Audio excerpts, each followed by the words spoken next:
Hey, it's Pastor Dan from Dexter Gospel Church with another Proverbs Practical. Thanks for watching. It's our last one for this evening. In our last video, we got a warning about the consequences of lying, especially bearing false witness.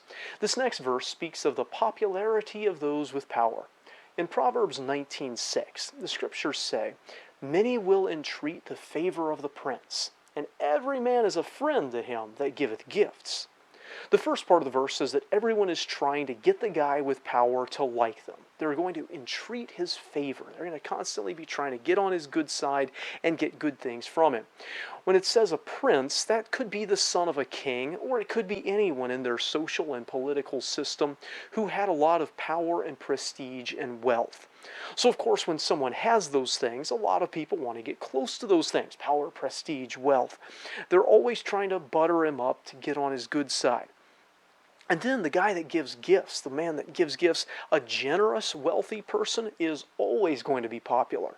A person who has a lot to give and is willing to give it will never lack for friends, even if he's otherwise a terrible person.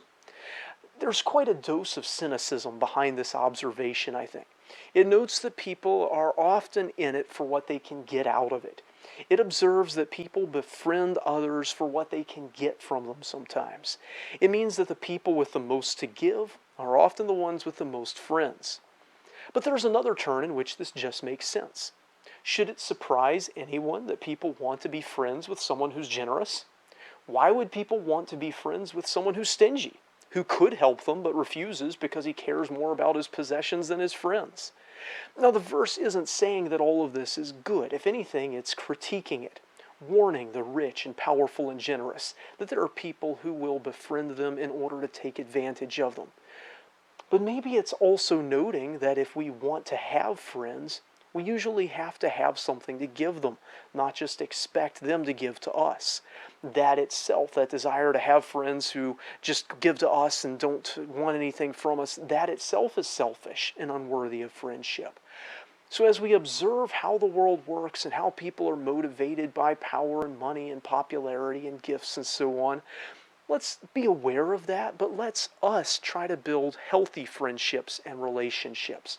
Ones that are based in us giving, not just receiving. Ones that don't enable, ones that don't evaluate people just by how much they have or what they might give us. We're aware of how the world works, but we don't have to be like it. Thanks for watching this Proverbs Practical. If it was a blessing to you, hit like, share it with your friends, and subscribe to our channel if you haven't already. Until next time, I hope you stay well and walk in love.